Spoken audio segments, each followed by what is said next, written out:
Boa noite. Que a paz de Jesus permaneça entre nós. Muito bom estar aqui novamente nessa casa, junto com todos vocês, dividindo essas palavras abençoadas do Evangelho do nosso Senhor Jesus Cristo. Hoje nós vamos falar sobre a perfeição moral e, mais especificamente, sobre a perfeição na nossa evolução. Então, o título hoje da conversa que a gente vai ter aqui é Perfeição e Evolução. Para a gente tirar o material para essa conversa de hoje, a gente teve como fonte de pesquisa, e eu sempre gosto de dar os créditos para depois a gente pesquisar também, né, mais a fundo.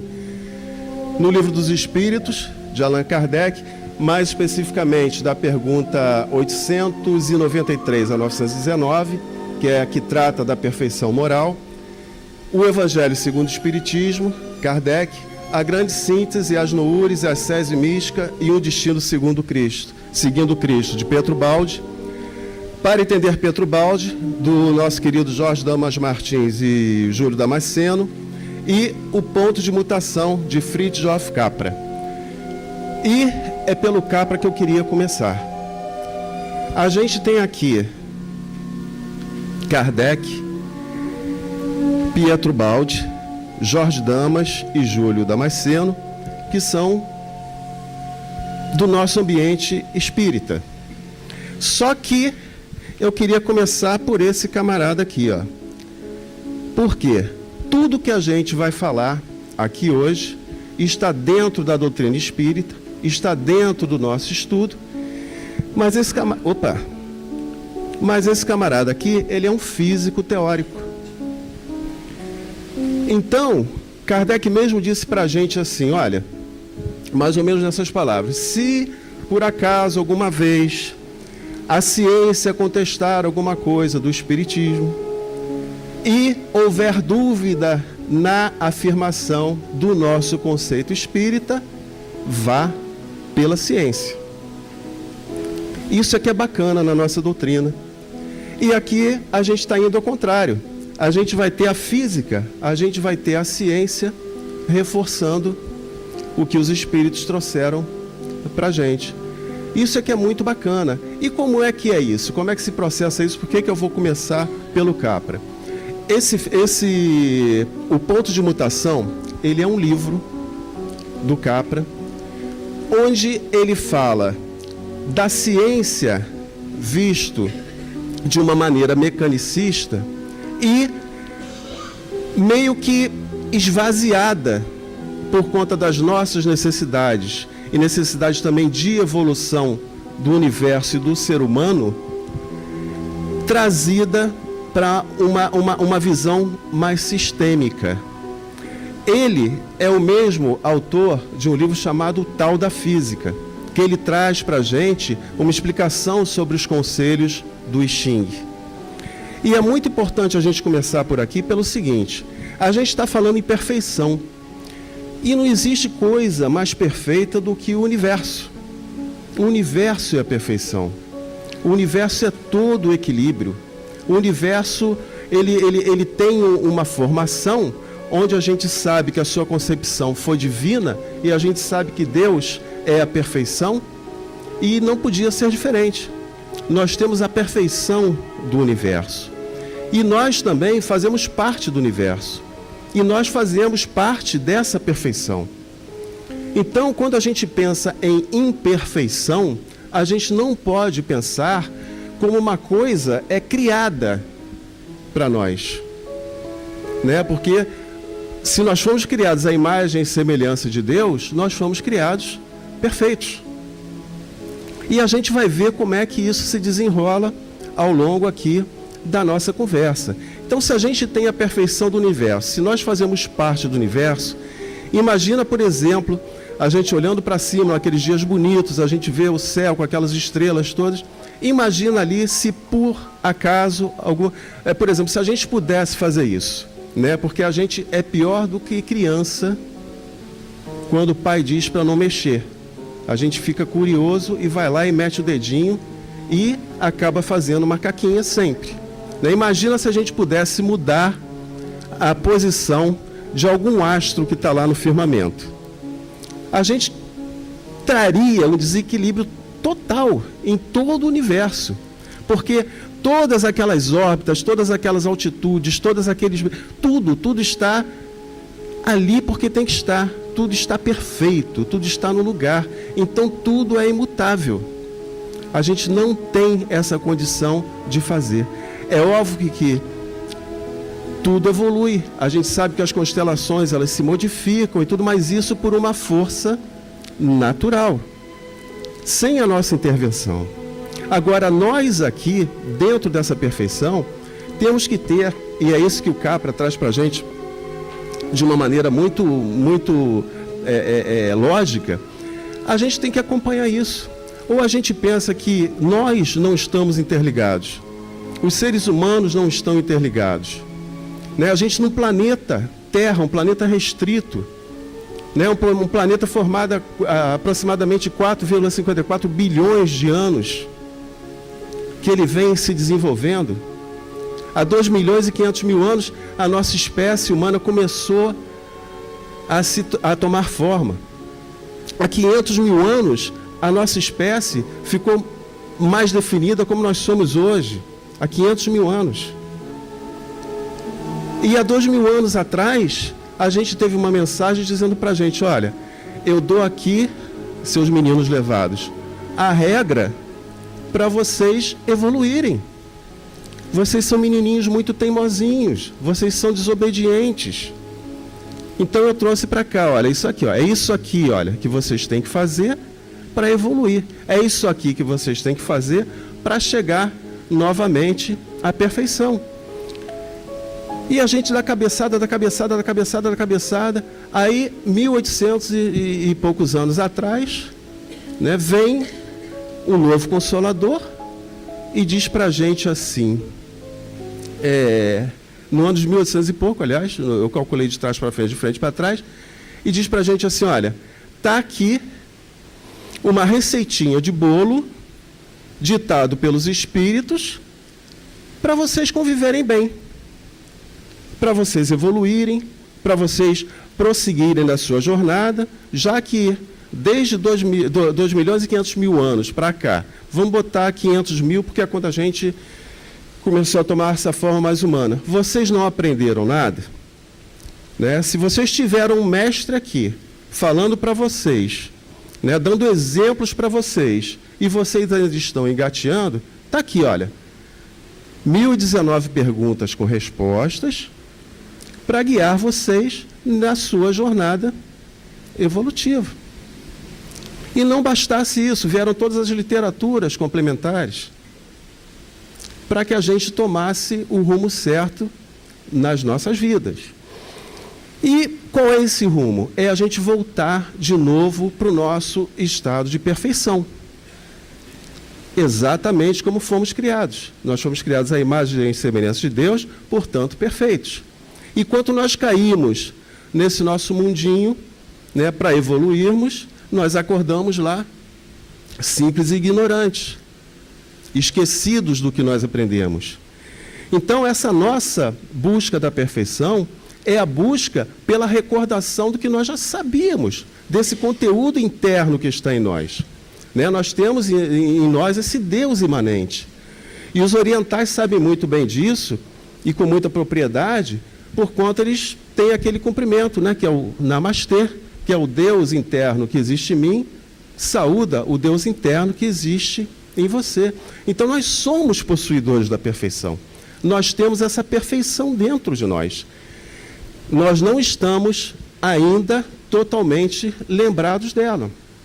E os espíritos dizem para a gente também que a gente tem que correr um pouquinho nessa lembrança, porque já foi avisado que a partir de 2057 começa a nossa transição planetária.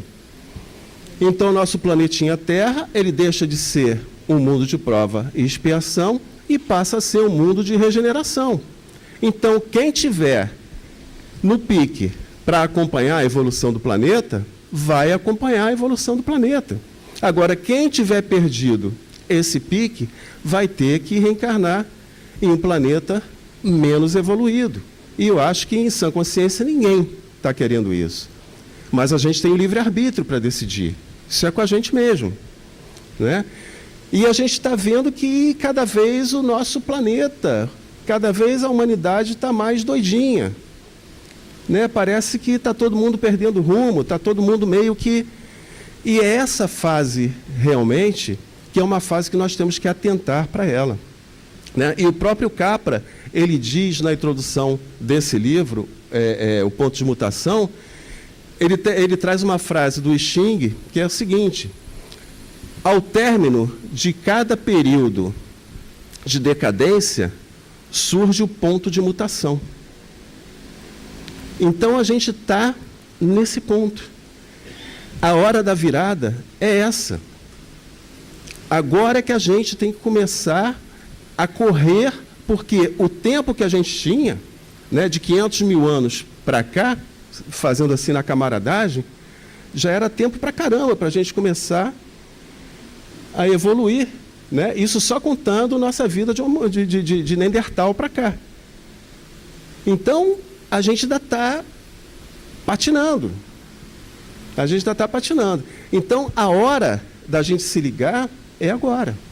Até 2057, quando começa a transição planetária, né? Não quer dizer que em 2057 vai encostar um outro planeta e não é nada disso. Mas essa transição, ela vai começar aí.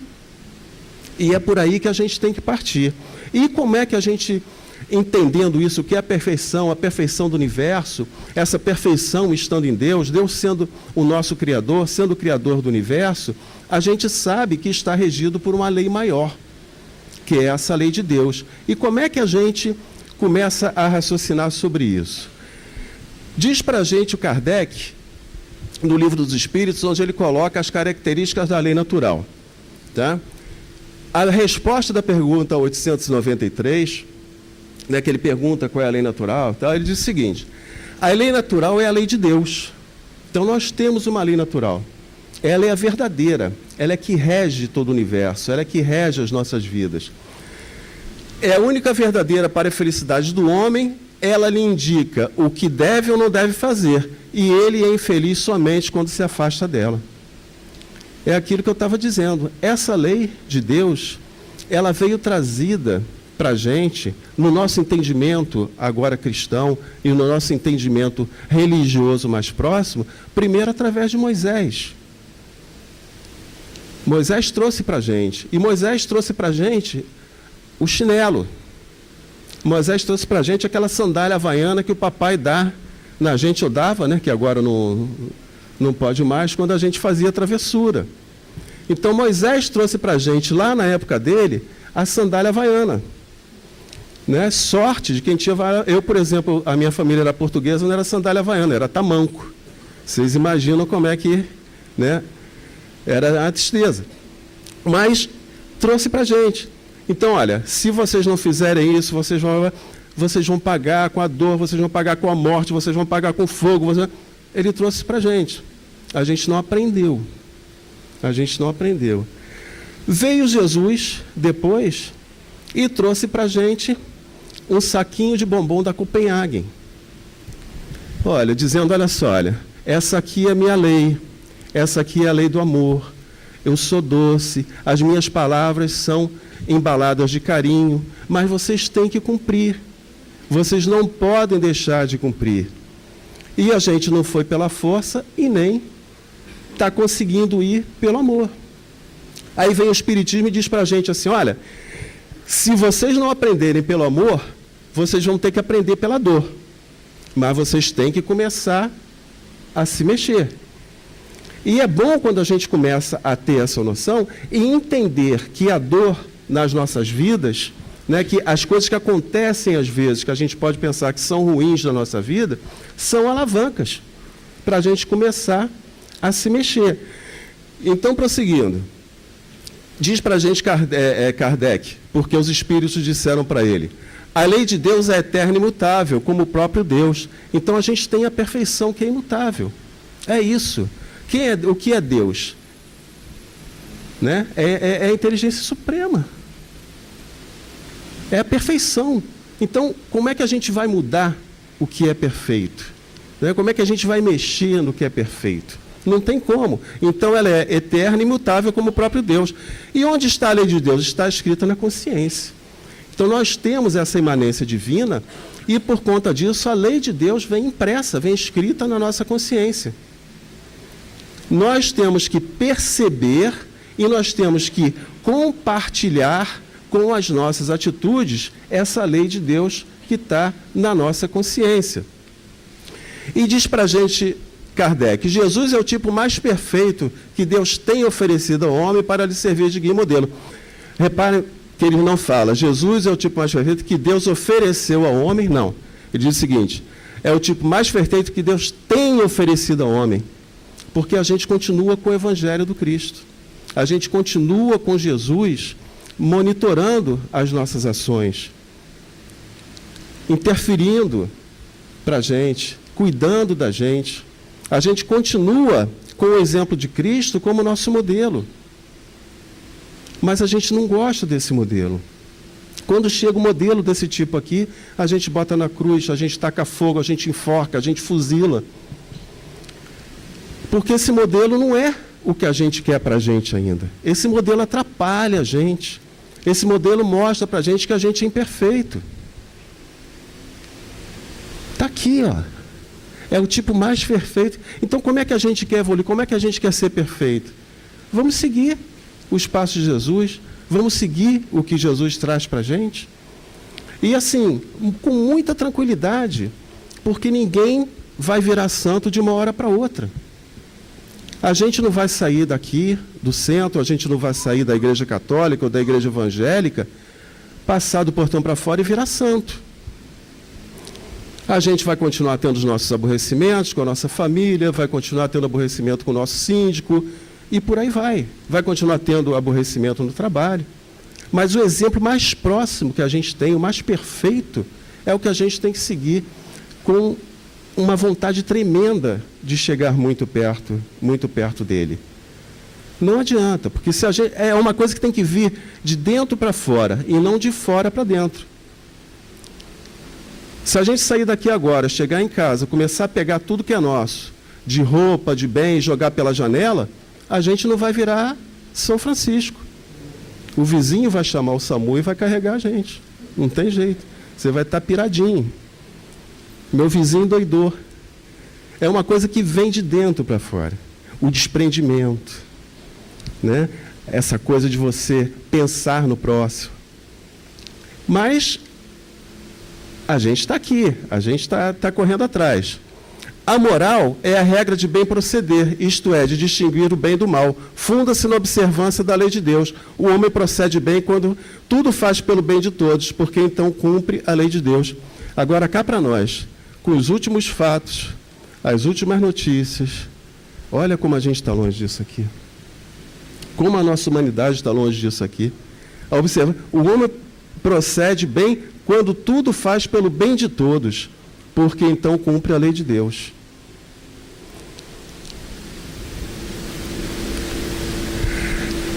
E na parte de perfeição moral, ele fala das virtudes e dos vícios.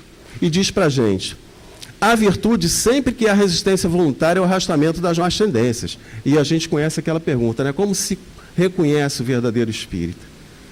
Né? Pelo esforço que faz, né? Para dominar suas más tendências, para evoluir, para progredir. E está aqui. Mas a sublimidade da virtude é o sacrifício do interesse pessoal pelo bem do seu próximo, sem segundas intenções. A mais merecedora das virtudes nasce da mais desinteressada caridade. E já disse para a gente também a nossa doutrina, fora da caridade não há salvação. E a gente sabe que o sinônimo de caridade é amor. Então, fora do amor não há salvação. E qual o primeiro mandamento que a gente tem, né? Amai-vos uns aos outros. Foi isso que Jesus deixou para a gente como o principal mandamento dele. Amai-vos uns aos outros.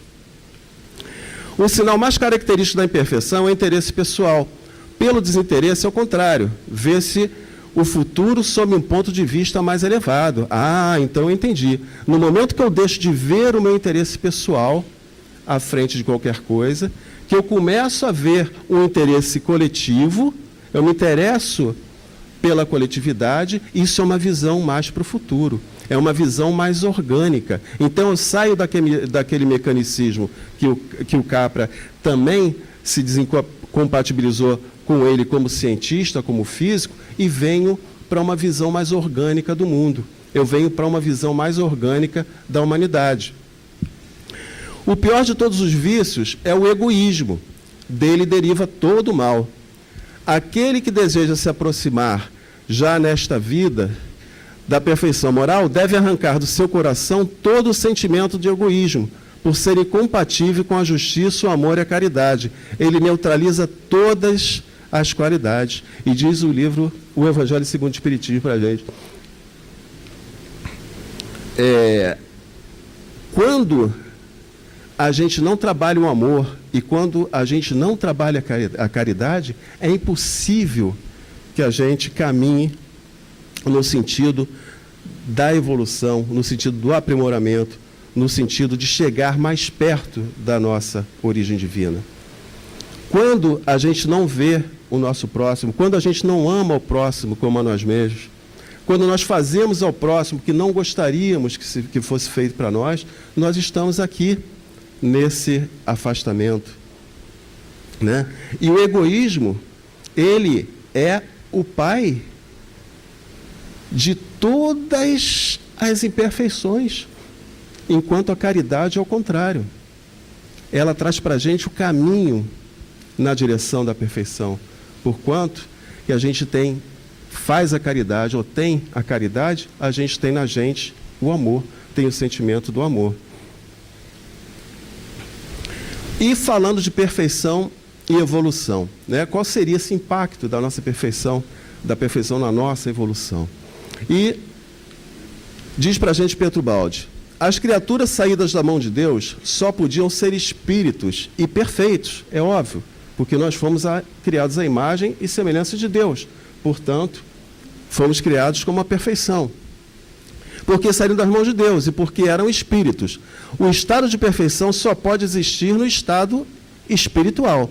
Então, enquanto nós, espíritos, que nós somos espíritos encarnados, nós somos espíritos vivendo essa experiência material, essa experiência como ser encarnado. Mas nós somos espíritos. Então nós trazemos com a gente a perfeição. Quando a gente adquire o corpo físico, quando a gente encarna, quando a gente veste roupas de pele, e aí a gente pode lembrar da alegoria de Adão e Eva, né? Quando a gente tem essa queda do paraíso, quando a gente sai do convívio com Deus, quando a gente veste roupas de pele, nós começamos a conhecer todas as imperfeições. O ódio, o ciúme, a fome, a morte. Tudo isso é por conta do nosso estado agora de seres encarnados. O espírito não morre, o espírito é imortal. O nosso corpo físico morre. Então todas essas imperfeições, elas são inerentes ao corpo físico, às nossas encarnações, e não ao nosso espírito. É, pois, absurdo uma criação imperfeita para depois se aperfeiçoar, ou uma criação de espíritos imperfeitos aos quais depois fosse imposta, contra a possibilidade de qualquer livre escolha, a angustiante fadiga de conquistar a perfeição com a evolução. Além disso, inconciliabilidade entre o espírito e imperfeição. É uma contradição falar de espíritos imperfeitos. Fica muito claro que Deus não poderia criar nada imperfeito. Ele criou a imperfeição. E a opção nossa de queda, a opção nossa de sermos hoje o que somos e estarmos onde estamos, é por conta do livre-arbítrio que o todo pai bondoso dá aos seus filhos. Então diz ele aqui, era impossível Deus ter criado algo imperfeito, para que depois ele viesse, né? A gente se coloca na posição de pai. Quando a gente tem um filho, a gente vai querer criar o nosso filho para ele ser imperfeito, para ele viver à margem da sociedade, para ele viver com algum vício, para ele viver com algum... Não, a gente quer criar o nosso filho perfeito. Agora, se depois ele foge, se depois ele vai por caminhos que não foram os nossos, ele está exercendo a vontade dele. Ele está exercendo o livre-arbítrio dele. E a gente sabe, estudando o Espiritismo, que ele tem um caminho próprio a seguir até para recuperar e quitar certas situações. Mas não cabe mais a gente.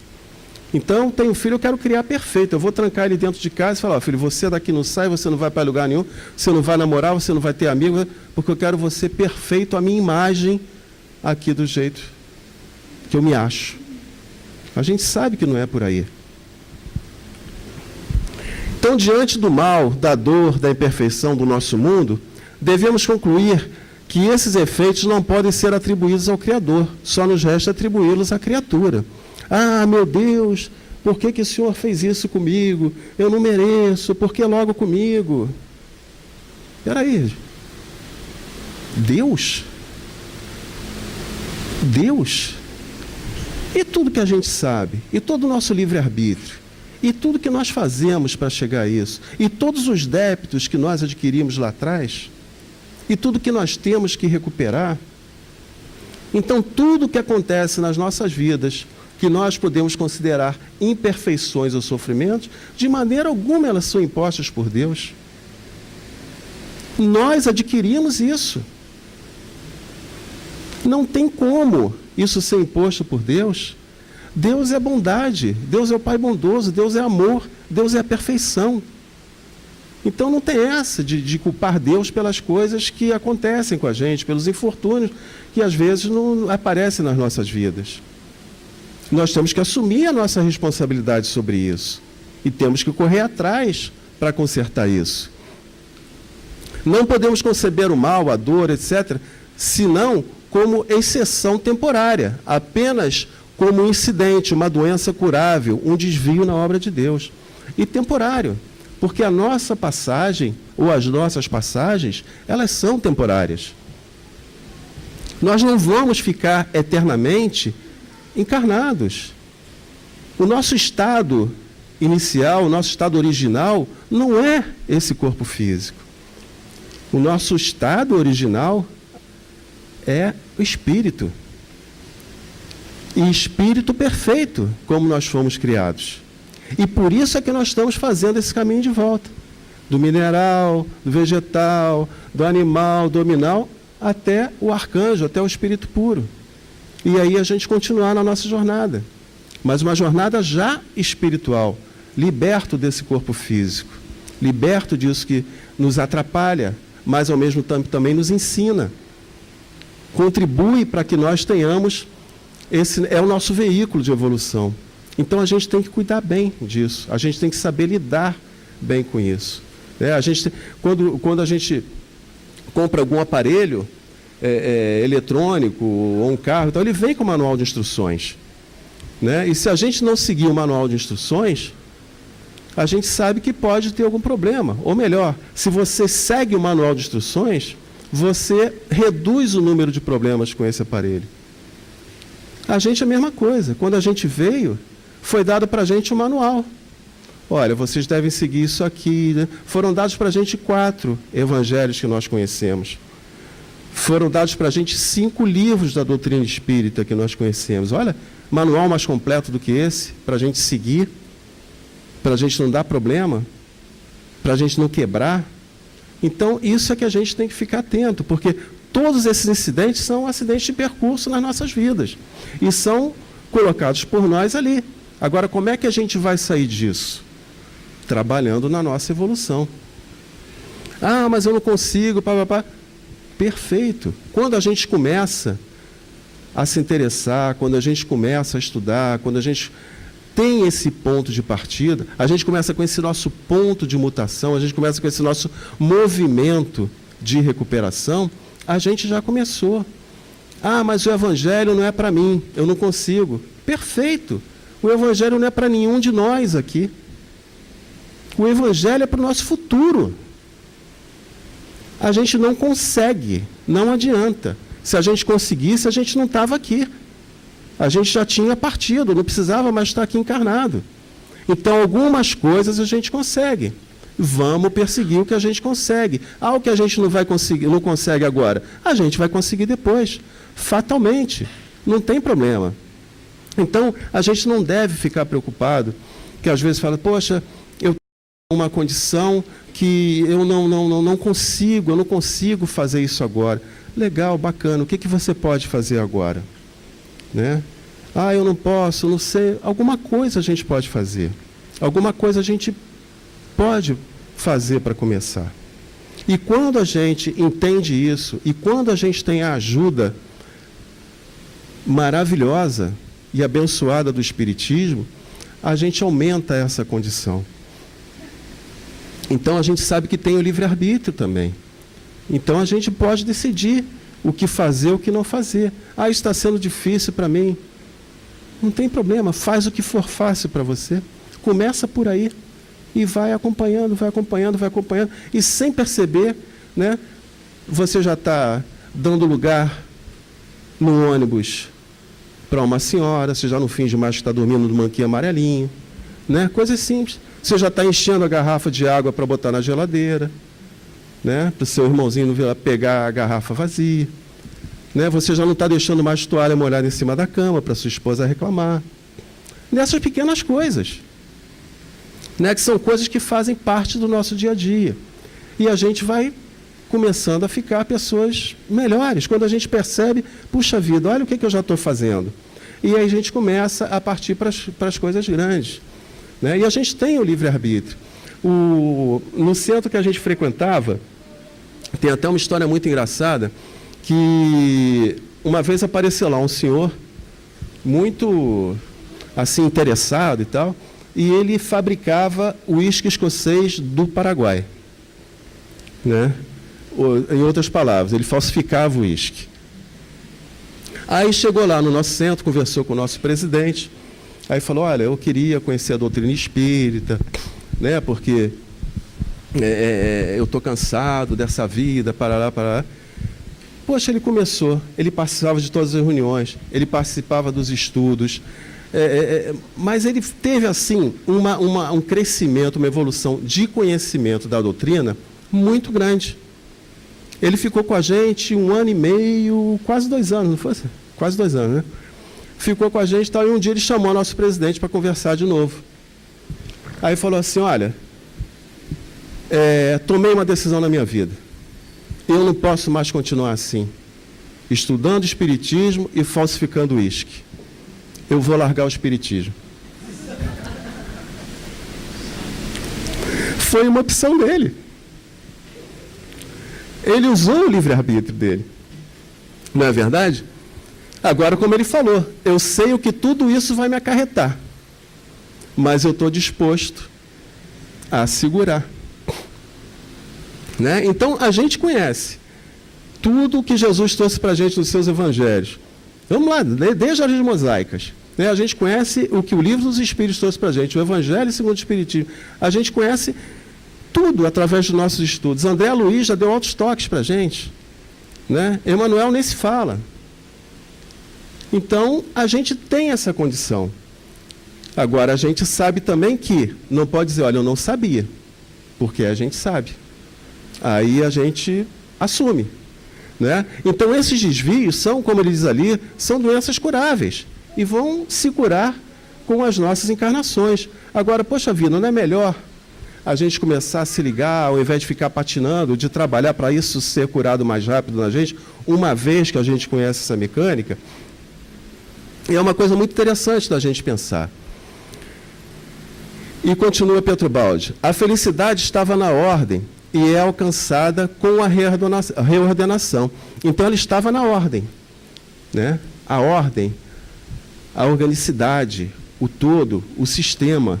E ela é alcançada com a reordenação. Quer dizer, no momento que a gente tira tudo do lugar, a gente desorganiza tudo, a gente tem condição de retomar assim. Como? Reordenando tudo.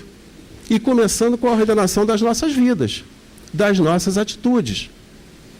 O erro foi de desobediência e é corrigido pela obediência à lei de Deus. Então está aqui. Tudo no universo, tudo no sistema obedece à lei de Deus. Isso é para a gente também. A gente tem que obedecer à lei de Deus, não tem como ser diferente. O planeta Marte obedece à lei de Deus, a Lua obedece à lei de Deus, o Sol obedece à luz de Deus, as árvores obedecem à luz de Deus, à lei de Deus. E a gente por quê que não vai obedecer? Porque o que a gente tem para estar fora desse sistema? Então, é essa doença. O nosso universo é uma clínica onde se cura os enfermos da doença de rebelião.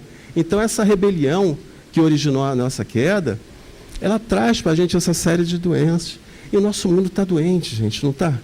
O nosso mundo está enfermo. E qual o resultado disso?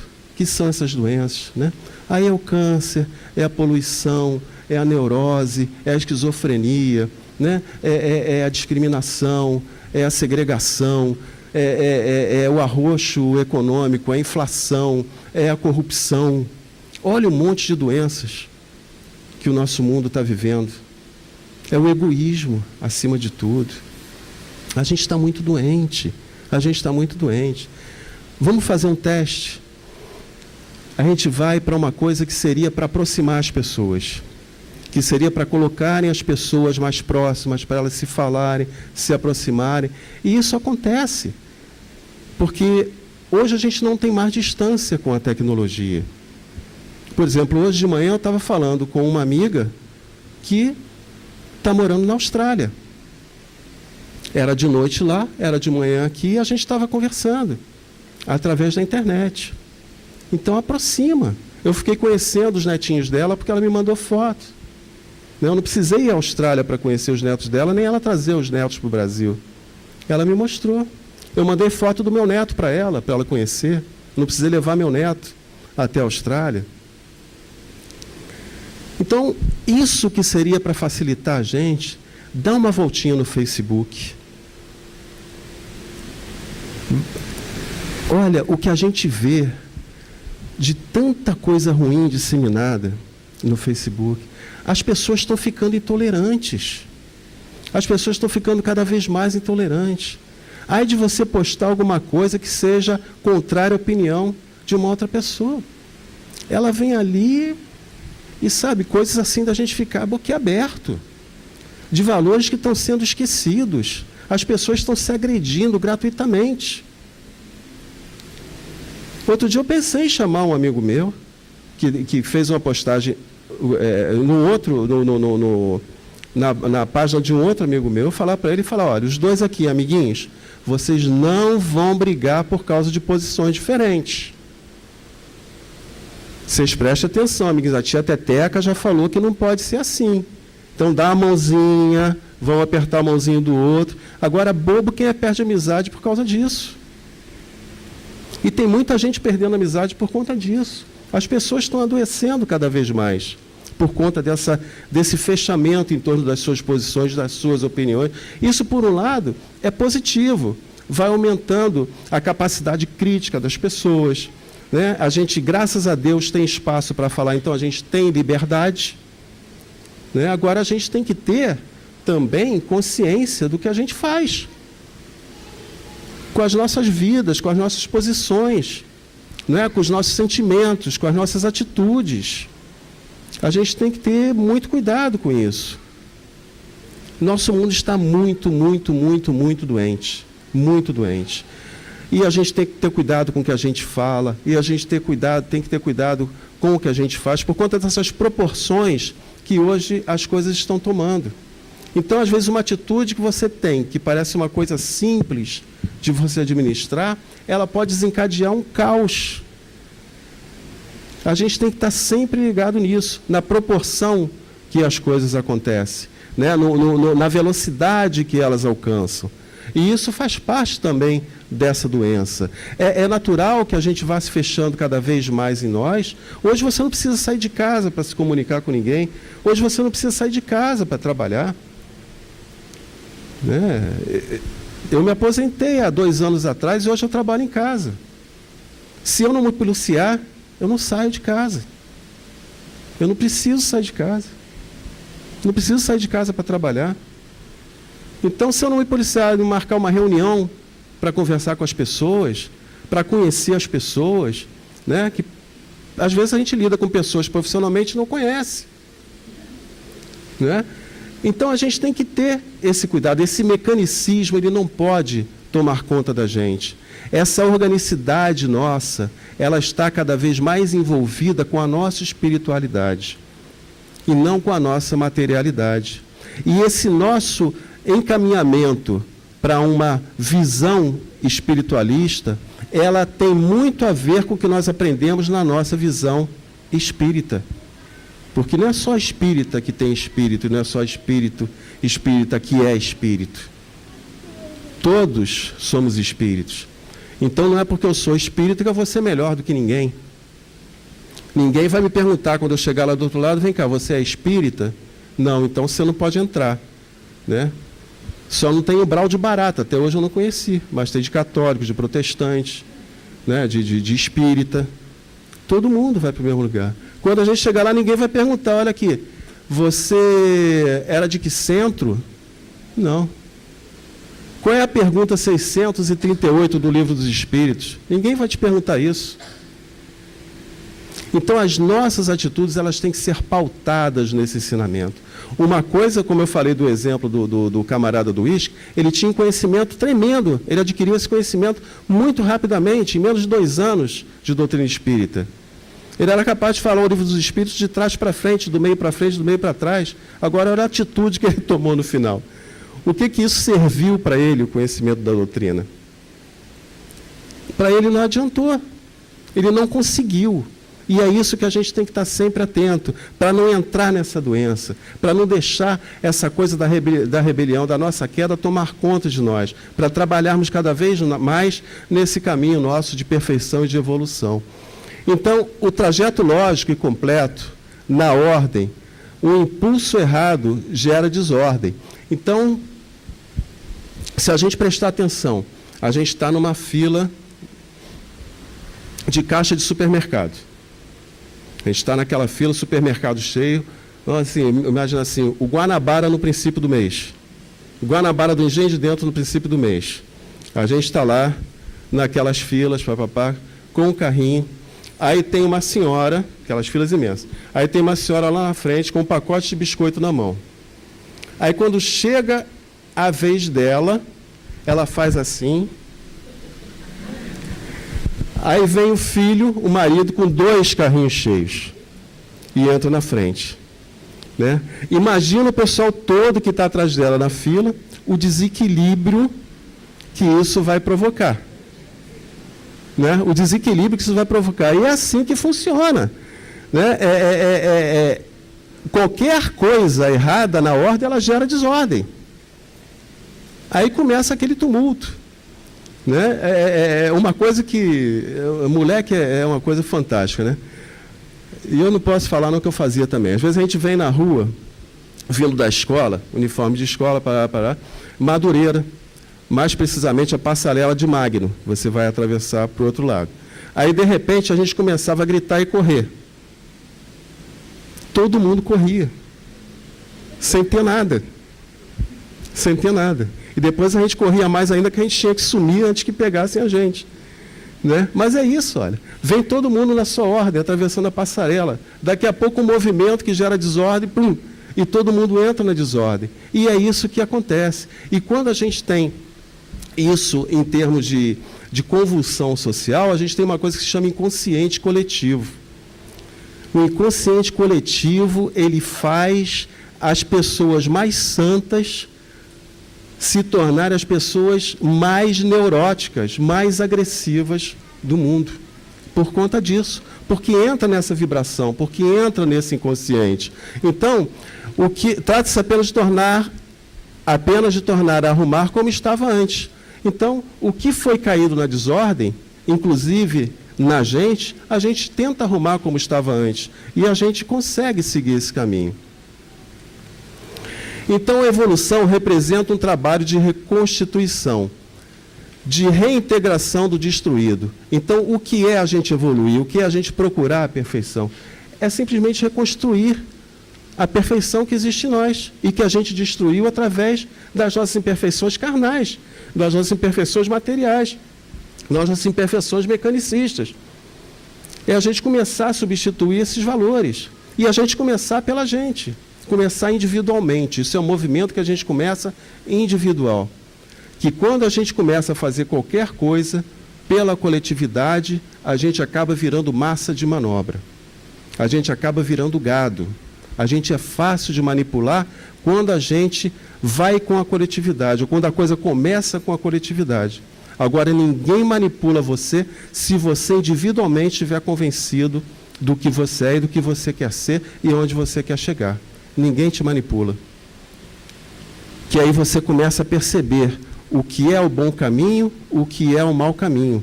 Você não segue como gado arrastado por uma pessoa que quer te dominar. E a gente vê isso a toda hora acontecer.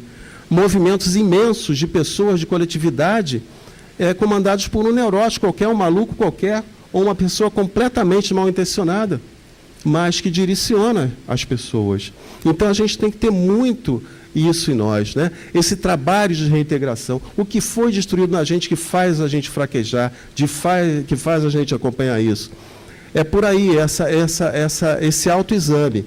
Não é criação, mas um despertar. Então nada vai ser criado em nós nesse sentido. A perfeição ela não vai ser criada no nosso espírito. O nosso espírito é perfeito. Nós temos apenas que recordar e começar a rearrumar. O que atrapalha o nosso espírito é a nossa parte física. E a nossa parte moral está ligada muito à nossa parte física, às nossas necessidades, ao ciúme, ao egoísmo, né, à paixão descontrolada.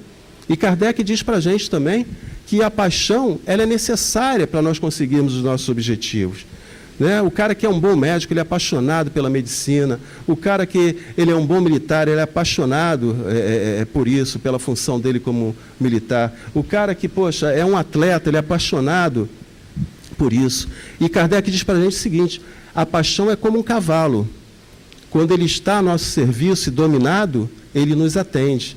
Quando ele passa a se descontrolar e nos dominar, aí a gente perde o controle. Então, a paixão controlada, a gente usar a nossa paixão para realizar os nossos objetivos, é super do bem, é super legal. Agora, quando a gente se descontrola, quando a paixão passa a assumir uma parte descontrolada da gente, muito com base no nosso egoísmo, né, a gente se perde. A gente vê isso principalmente nos casais. Quando a gente começa, se apaixona, namora, aquela coisa toda, aí daqui a pouco, olha, você não pode ir ali, você não pode conversar com aquela pessoa. Não, com essa roupa você não pode sair. Não, isso você não pode fazer. E assim começa. E daqui a pouco aquele casal que era apaixonado, que está se separando. E a gente vê isso também dentro de casa na relação com os filhos. Eu adoro meu filho, eu te amo meu filho. Só que, olha, você quer ser músico, mas eu quero que você seja engenheiro. Não, você quer... Não, filho, eu acho que com aquele cara ali você não deve andar, porque ele vai te desencaminhar. Com aquela moça eu acho que você não deve namorar.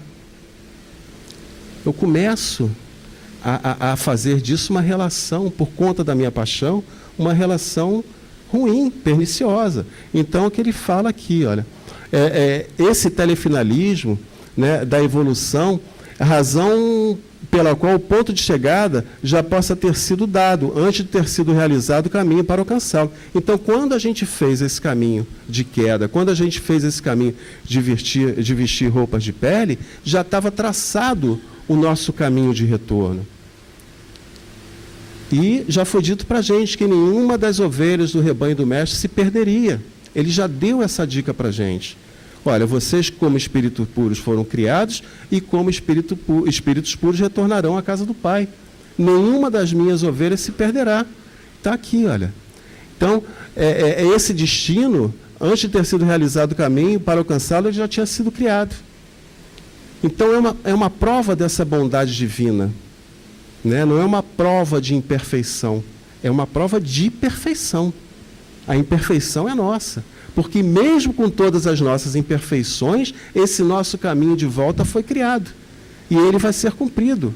Isso é a perfeição máxima do Pai. Isso é a perfeição máxima de Deus. Então, em nosso mundo, há matéria-prima para qualquer construção. Tudo nos é permitido, mas nem tudo nos convém. A gente já aprendeu isso. Nós temos seres humanos e material de todo tipo para a gente trabalhar, né? Em nosso espírito jazem latentes as ideias para fazer qualquer descoberta e para civilizar as relações sociais até a felicidade, segundo a lei de Deus. Gente, o que se gasta no mundo de arma, de equipamento bélico, para garantir o poder, para garantir a supremacia, para brigar. Imagina isso tudo investido em saúde, investido em educação, né? Investido em coisas que todos os seres humanos pudessem tomar parte e se encaixar em alguma situação de ajuste dentro disso. A gente não precisava ter uma África faminta, a gente não precisava ter um Brasil desajustado socialmente, a gente não precisava de um brigando com o outro porque o tupetinho dele é mais bonito, eu vou te jogar uma bomba porque o tupete é amarelo, eu vou te jogar uma porque o tupete é preto. A gente não precisava disso. Imagina isso investido em coisas do bem. Imagina as lideranças do mundo se unindo para acabar com os problemas que mais assolam a nossa humanidade. A gente não teria mais câncer. Imagina os laboratórios abrindo mão de fabricar medicamento ao invés de pesquisar a cura do diabetes. Mas o diabetes dá muito dinheiro. O tratamento do diabetes é muito caro. Os laboratórios faturam em cima disso. Imagina a gente trabalhar, e agora que a gente está começando a trabalhar em cima de uma energia limpa, menos poluente. A gente tem toda a condição para isso, a gente tem toda a matéria-prima, né? E essas ideias, elas são latentes. Agora a gente tem que abrir para que elas realmente floresçam. Uma vez constituída a ordem antes destruída, desaparecerá o mal, a dor, a imperfeição e todas as qualidades desse mundo decaído, filho da revolta. Então nós somos aqui os atores da nossa peça. E não tem aqui nenhum coadjuvante. Nós somos os atores principais das nossas vidas. Ninguém é ator principal das nossas vidas. As nossas vidas, as nossas individualidades estão nas nossas mãos. Então nós não temos que pensar com a cabeça de ninguém.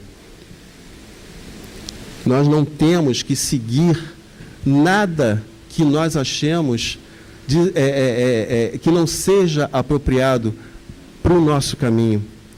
E o nosso caminho qual é? O caminho do nosso futuro. É o caminho do Evangelho. E nós temos aí o material para reverter isso. E essa perfeição, ela existe em nós. E no momento que nós quisermos, ela vai aparecer.